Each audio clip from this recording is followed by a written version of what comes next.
ನಮಸ್ಕಾರ, ವಂದನೆಗಳು. ಎಲ್ಲರಿಗೂ ದ್ವಾರಕಾ ವಿಡಿಯೋಗೆ ಸ್ವಾಗತ, ಸುಸ್ವಾಗತ. ಈ ವ್ಲಾಗ್ನಲ್ಲಿ ನಾನು ನಿಮಗೆ ದ್ವಾರಕಾಧೀಶ ದೇವಾಲಯ, ಶಾಂತಮಯ ಗೋಮತಿ ಘಾಟ್, ರಹಸ್ಯಮಯ ಬೆಟ್ ದ್ವಾರಕಾ ದ್ವೀಪ ಮತ್ತು ಇನ್ನೂ ಹೆಚ್ಚಿನ ವಿಶಿಷ್ಟ ಸ್ಥಳಗಳನ್ನು ತೋರಿಸುತ್ತೇನೆ. ಬನ್ನಿ ಸ್ನೇಹಿತರೆ, ಭಗವಾನ್ ಕೃಷ್ಣನ ಪವಿತ್ರ ಮತ್ತು ಶಾಶ್ವತ ನಗರ ದ್ವಾರಕೆಯ ದರ್ಶನ ಮಾಡಿಕೊಂಡು ಬರೋಣ. ದ್ವಾರಕವು ಭಾರತದ ಗುಜರಾತ್ ರಾಜ್ಯದ ಪಶ್ಚಿಮ ಭಾಗದಲ್ಲಿರುವ ಪುರಾತನ ಹಾಗೂ ಪವಿತ್ರ ಧಾರ್ಮಿಕ ಕ್ಷೇತ್ರವಾಗಿದೆ. ಇದು ಹಿಂದೂ ಧರ್ಮದ ಪ್ರಮುಖ ಚಾರ್ ಧಾಮ್ ತೀರ್ಥಕ್ಷೇತ್ರಗಳಲ್ಲೊಂದು. ಮಹಾಭಾರತದ ಕಾಲದಲ್ಲಿ ದ್ವಾರಕವು ಯಾದವ ವಂಶದ ರಾಜ ಶ್ರೀಕೃಷ್ಣನ ರಾಜಧಾನಿಯಾಗಿತ್ತು. ಕೃಷ್ಣನು ಮಥುರೆಯಿಂದ ತನ್ನ ಜನರನ್ನು ರಕ್ಷಿಸಲು ದ್ವಾರಕಕ್ಕೆ ವಾಸಸ್ಥಳವನ್ನು ಸ್ಥಾಪಿಸಿದ್ದನು. ಪುರಾಣಗಳ ಪ್ರಕಾರ ದ್ವಾರಕ ನಗರದ ನಿರ್ಮಾಣವನ್ನು ವಿಶ್ವಕರ್ಮನು ಮಾಡಿದ. ಇದೊಂದು ಸಮುದ್ರ ತೀರದಲ್ಲಿರುವ ಅತ್ಯಂತ ಸುಂದರ ಮತ್ತು ಸಂರಕ್ಷಿತ ನಗರವಾಗಿತ್ತು. ಶ್ರೀಕೃಷ್ಣನು ಪರಂಧಾಮ ಹೊಂದಿದ ನಂತರ ದ್ವಾರಕ ನಗರವು ಸಮುದ್ರದಲ್ಲಿ ಮುಳುಗಿಬಿಟ್ಟಿತು ಎಂಬ ನಂಬಿಕೆಯಿದೆ. ಶ್ರೀಕೃಷ್ಣನ ದ್ವಾರಕ ಮುಳುಗಿ ಹೋದ ಹಲವು ವರ್ಷಗಳ ನಂತರ ಅಲ್ಲಿಯೇ ಹೊಸ ದ್ವಾರಕ ನಗರವನ್ನು ನಿರ್ಮಿಸಿ ಅಲ್ಲಿನ ಜನಕ್ಕೆ ಪುನರ್ವಸತಿ ಕಲ್ಪಿಸಲಾಗಿದೆ ಎಂದು ಹೇಳಲಾಗುತ್ತದೆ. ದ್ವಾರಕಾ ನಗರದ ಬಗೆಗಿನ ಉಪಯುಕ್ತ ಮಾಹಿತಿ ಆಧಾರಿತ ವಿಡಿಯೋ ಇದಾಗಿದೆ. ದಯವಿಟ್ಟು ವಿಡಿಯೋವನ್ನು ಕೊನೆವರೆಗೂ ಸ್ಕಿಪ್ ಮಾಡದೆ ನೋಡಿ. ದ್ವಾರಕಾ ತಲುಪುವುದು ಹೇಗೆ? ಜಾಮ್ನಗರದಲ್ಲಿರುವ ಹತ್ತಿರದ ವಿಮಾನ ನಿಲ್ದಾಣವು ದ್ವಾರಕಾದಿಂದ 137 ಕಿಲೋಮೀಟರ್ ದೂರದಲ್ಲಿದೆ. ದ್ವಾರಕಾ ತಲುಪಲು ನೀವು ವಿಮಾನ ನಿಲ್ದಾಣದಿಂದ ಕ್ಯಾಬ್ಗಳನ್ನು ತೆಗೆದುಕೊಳ್ಳಬಹುದು. ರೈಲಿನ ಮೂಲಕ ಕರ್ನಾಟಕದಿಂದ ದ್ವಾರಕಾಗೆ ರೈಲಿನಲ್ಲಿ ತಲುಪಲು ನಾನಾ ಮಾರ್ಗಗಳಿವೆ. ನಿಮಗೆ ಸರಿಯಾದ ಮಾರ್ಗ ಆಯ್ಕೆ ಮಾಡಲು ನೀವು ಯಾವ ನಗರದಿಂದ ಪ್ರಯಾಣ ಆರಂಭಿಸುತ್ತೀರಿ ಎಂಬುದು ಮುಖ್ಯವಾಗಿದೆ. ಓಖಾ ವಿವೇಕ್ ಎಕ್ಸ್‌ಪ್ರೆಸ್ ಇದು ತುಟಿಕುರಾನ್ನಿಂದ ಹೊರಟು ಬೆಂಗಳೂರಿನ ಮಾರ್ಗವಾಗಿ ದ್ವಾರಕಾ ತಲುಪುತ್ತದೆ. ಪ್ರತಿ ಸೋಮವಾರ ಓಡಾಟ ನಡೆಸುತ್ತದೆ. ಇದೇ ಟ್ರೈನ್ ಪ್ರತಿ ಶುಕ್ರವಾರ ಮಧ್ಯರಾತ್ರಿ 1:18 ದ್ವಾರಕದಿಂದ ಹೊರಟು ಕರ್ನಾಟಕಕ್ಕೆ ಬರುತ್ತದೆ.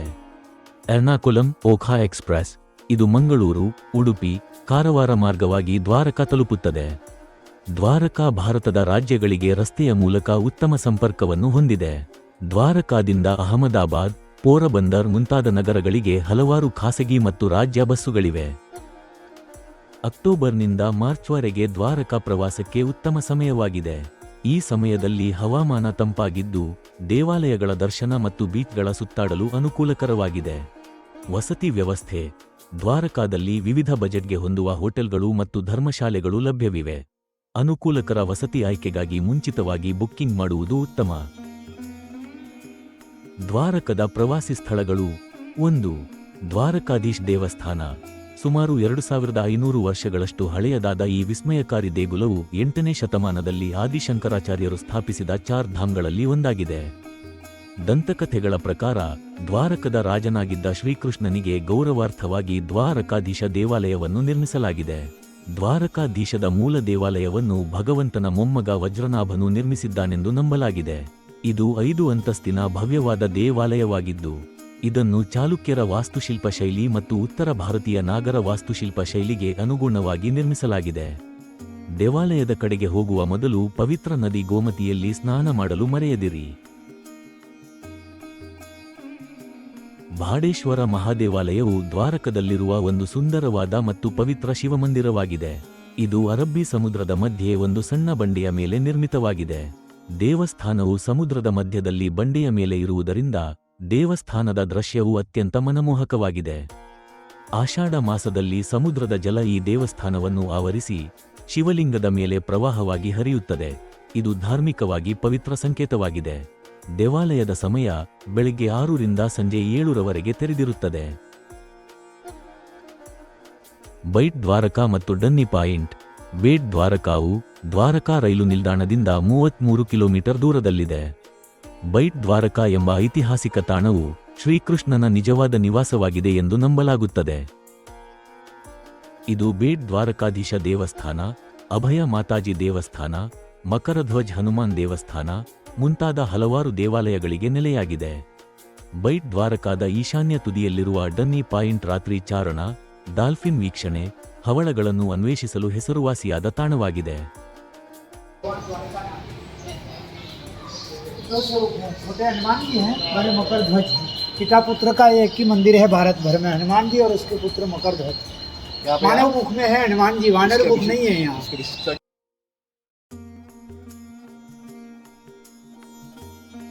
ನಾಗೇಶ್ವರ ಜ್ಯೋತಿರ್ಲಿಂಗ ದೇವಸ್ಥಾನ. ಶಿವನಿಗೆ ಸಮರ್ಪಿತವಾದ ಈ ದೇವಾಲಯವು ಶಿವಪುರಾಣಗಳಲ್ಲಿ ಉಲ್ಲೇಖಿಸಲಾದ 12 ಜ್ಯೋತಿರ್ಲಿಂಗಗಳಲ್ಲಿ ಒಂದಾಗಿದೆ. ಇದು ಶಿವನ ಆರಾಧಕರಿಗೆ ಒಂದು ಪ್ರಮುಖ ಯಾತ್ರಾ ಸ್ಥಳವಾಗಿದೆ.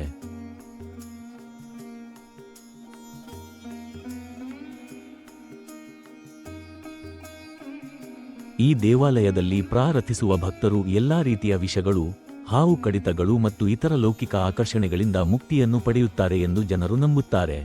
ದೇವಾಲಯದ ಸಮಯ ಪ್ರತಿದಿನ ಬೆಳಗ್ಗೆ 6 ಗಂಟೆಯಿಂದ ರಾತ್ರಿ 9 ಗಂಟೆವರೆಗೆ ತೆರೆದಿರುತ್ತದೆ.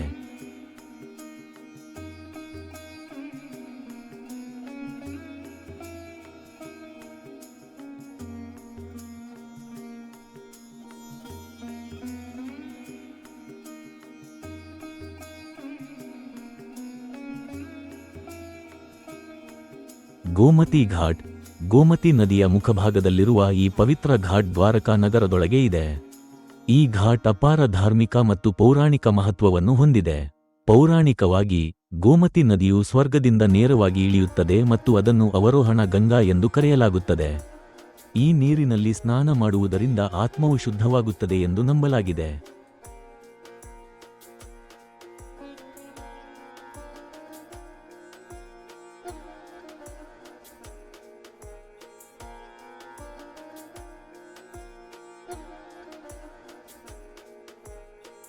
ಸುದಾಮಾ ಸೇತು.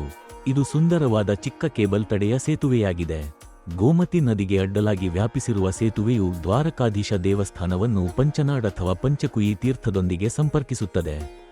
ಸೇತುವೆಯು 5 ಸಿಹಿ ನೀರಿನ ಬಾವಿಗಳನ್ನು ಹೊಂದಿರುವ ದ್ವೀಪಕ್ಕೆ ಪ್ರವೇಶವನ್ನು ನೀಡುತ್ತದೆ. ಸೇತುವೆಯಿಂದ ಅರಬ್ಬಿ ಸಮುದ್ರ, ಗೋಮತಿ ನದಿ ಮತ್ತು ದ್ವಾರಕಾಧೀಶ ದೇವಾಲಯದ ಆಕರ್ಷಕ ನೋಟಗಳನ್ನು ಕಾಣಬಹುದು.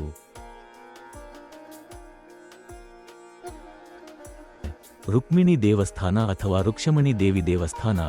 ರುಕ್ಮಿಣಿ ದೇವಿ ದೇವಸ್ಥಾನ ದ್ವಾರಕಾದಲ್ಲಿರುವ ಒಂದು ಪ್ರಮುಖ ಹಿಂದೂ ದೇವಾಲಯವಾಗಿದೆ. ಇದು ಭಗವಾನ್ ಕೃಷ್ಣನ ಪತ್ನಿ ದೇವಿ ರುಕ್ಮಿಣಿಯವರಿಗೆ ಸಮರ್ಪಿತವಾಗಿದೆ. ಕೃಷ್ಣ ಮತ್ತು ರುಕ್ಮಿಣಿಗೆ ಪ್ರತ್ಯೇಕ ದೇವಾಲಯಗಳಿರುವ ಬಗ್ಗೆ ಒಂದು ಪುರಾಣ ಕಥೆ ಇದೆ. ಒಮ್ಮೆ ಕೃಷ್ಣ ಮತ್ತು ರುಕ್ಮಿಣಿ ದೂರ್ವಾಸ ಋಷಿಯನ್ನು ಊಟಕ್ಕೆ ತಮ್ಮ ಮನೆಗೆ ರಥದಲ್ಲಿ ಕರೆದುಕೊಂಡು ಹೋಗುತ್ತಿದ್ದಾಗ ದಾರಿಯಲ್ಲಿ ರುಕ್ಮಿಣಿಗೆ ಬಾಯಾರಿಕೆಯಾಯಿತು.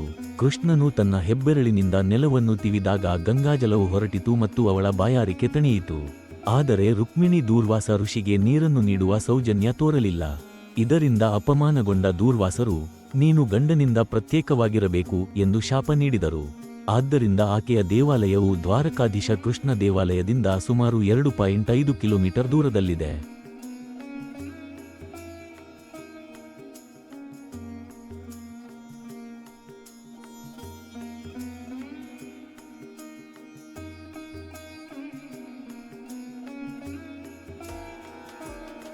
ಸಮುದ್ರ ನಾರಾಯಣ ದೇವಸ್ಥಾನ.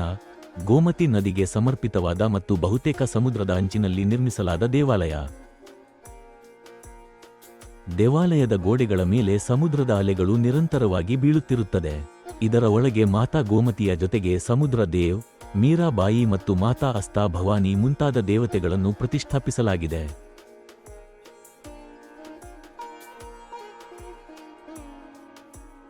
ಗೋಪಿ ತಳವ್. ದ್ವಾರಕಾ ನಗರದ ಹಲವಾರು ಪವಿತ್ರ ಮತ್ತು ಐತಿಹಾಸಿಕ ತಾಣಗಳಲ್ಲಿ ಗೋಪಿ ತಲಾವ್ ಕೂಡ ಒಂದು.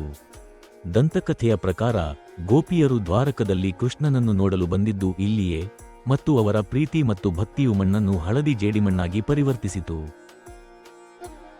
ಇದನ್ನು ಗೋಪಿ ಚಂದನ್ ಎಂದು ಕರೆಯಲಾಗುತ್ತದೆ. ಯಾತ್ರಿಕರು ಸಾಮಾನ್ಯವಾಗಿ ಈ ಮಣ್ಣನ್ನು ಪವಿತ್ರ ಸ್ಮಾರಕವಾಗಿ ಸಂಗ್ರಹಿಸುತ್ತಾರೆ.